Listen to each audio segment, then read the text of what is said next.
गांव गोपालपुर में एक सुहानी सुबह थी। पक्षियों की चहचहाहट और ताज़ी मिट्टी की महक चारों ओर फैली हुई थी। रामू अपने खेत के काम के लिए तैयार हो रहा था। तभी उसे एहसास हुआ कि उनकी प्यारी भैंस चंपा बाड़े में नहीं है।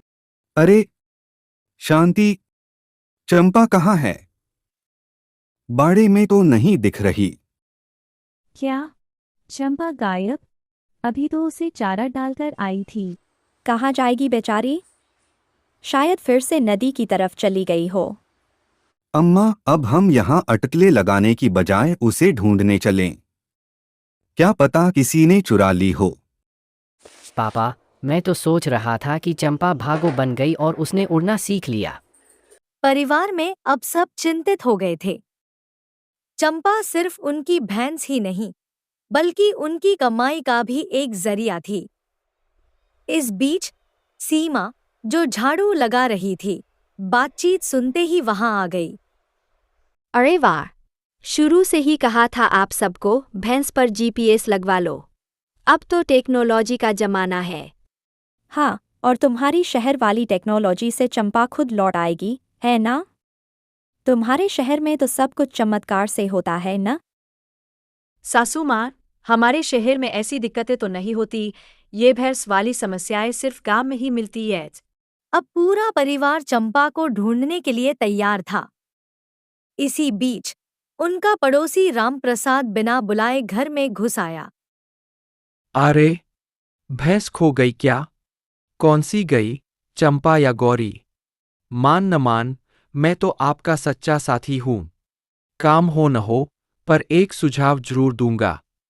रामप्रसाद भाई, आपको कोई काम है क्या? हम तो भैंस ढूंढने जा रहे हैं। बस बता रहा था कि एक बार हमारी गौरी भी गायब हो गई थी। मैंने तो पूरा गांव छान मारा था, पर मुझे लगता है कि तुम्हारी चंपा भी कहीं गौघाट में छिपी होगी। ठीक है भाई, हम देख लेते हैं। आप अपने काम में लगे रहिए। अब परिवार के सभी सदस्य अलग अलग दिशाओं में भैंस को ढूंढने निकल पड़े। रामू खेतों की तरफ चला गया, शांति और बिमला नदी के किनारे ढूंढने लगी, और गोलू सीमा के साथ चल पड़ा। गांव की सड़कें व्यस्त थी। महिलाएं कुएं से पानी ला रही थी और पुरुष अपने अपने कामों में लगे थे। जब शांति और बिमला नदी के पास पहुंची, तो उनकी मुलाकात गांव की अन्य औरतों से हुई। अरे शांति, क्या बात है? तुम इतनी परेशान क्यों लग रही हो? हमारी चंपा गायब है, नदी के आसपास ढूंढने आए हैं। क्या बात कर रही हो?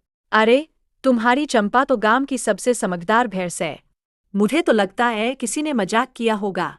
बच्चों की शरारत हो सकती है। इन बच्चों ने तो पूरा गांव सिर पर उठा रखा है। मुझे तो गोलू पर शक हो रहा है। पिछले हफ्ते इसने मेरे पैसे छिपा दिए थे। चलिए, हम आगे देखते हैं। सविता, अगर चंपा दिखे तो बताना। जैसे ही वे आगे बढ़ी, उन्हें एक परिचित माँ की आवाज सुनाई दी। देखा तो चंपा वहीं नदी के पास खड़ी थी, मस्ती से हरी घास खा रही थी। अरे, ये तो यही है। चंपा, तू कहाँ चली गई थी? देखा, सब बेकार में परेशान हो रहे थे। ये तो पहले से ही अपनी मौज कर रही थी। वे जल्दी से चंपा को घर ले आईं, जहां बाकी परिवार पहले से ही इकट्ठा हो चुका था। जैसे ही परिवार चंपा को लेकर घर पहुंचा, वैसे ही पूरे गांव में यह खबर फैल गई। रामप्रसाद तो पहले ही इस घटना को बढ़ा-चढ़ाकर पेश कर रहा था। अरे भैयों, सुना तुमने? रामू की भैंस तो चमत्कार से वापस आ गई। सुना है, पहले तो वो गायब थी, फिर रामू ने कोई मंत्र पढ़कर उसे वापस बुला लिया। अरे रामप्रसाद, तुम हमेशा बड़ा चढ़ाकर बात करते हो। कहीं ऐसा न हो कि तुमने अपनी ही भैंस खो दी हो। उधर रामू और उसके परिवार ने गांव की यह चर्चा सुनी और हंसते हुए सिर हिला दिया। रामप्रसाद की तो आदत है, छोटी छोटी बात को बड़ा बना देता है। हाय, आप सबको तो मजा आता है गांव में ये गॉसिप सुनने का। मैं तो शहर जाकर ऐसे लोगों से दूर रहना चाहती हूँ। और जब तुम्हारे शहर वाले रिश्तेदार आते हैं तो क्या करते हैं? एक दो सेलिब्रिटी गॉसिप कर लेते हैं और वहाँ भी ये सब चलता है। शाम ढलते ही परिवार आंगन में बैठकर अपने दिन के खाने का आनंद ले रहा था। रामू ने चंपा की पीठ थपथपाई, जो अपनी नदी के किनारे की सैर से काफी खुश लग रही थी। माहौल हल्का हो गया था और सब इस बात से खुश थे कि दिन की परेशानी शांति से खत्म हो गई। पापा, अब चंपा को ट्रैकर लगाने का क्या प्लान है? बेटा, ट्रैकर तो नहीं, पर ये जरूर सीखा कि अगली बार हम सबको इतना घबराना नहीं चाहिए। हाँ, और चंपा को भी अब पता चल गया होगा कि अकेले अकेले घूमने नहीं जाया जा सकता।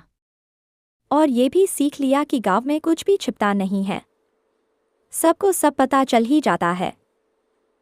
इस बीच राम प्रसाद, जो दीवार के पीछे से सारी बातें सुन रहा था, चुप न रह सका और एक आखिरी टिप्पणी करने के लिए बाहर आ गया।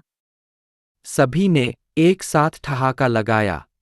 उस हंसी के पल में उन्हें गांव की सरलता और एकजुटता का एहसास हुआ। भले ही समस्या कितनी भी बड़ी क्यों न हो, अगर परिवार और गांव वाले साथ हों तो सब कुछ हल हो सकता है। भैंस के गायब होने की परेशानी ने उन्हें एक और सबक सिखा दिया था। मैं तो कहता हूं कि गांव की जिंदगी में ये छोटी छोटी चीजें ही सबसे बड़ी होती है। और ये भैंस वाली कहानी तो अब पूरे गांव में मशहूर हो चुकी होगी।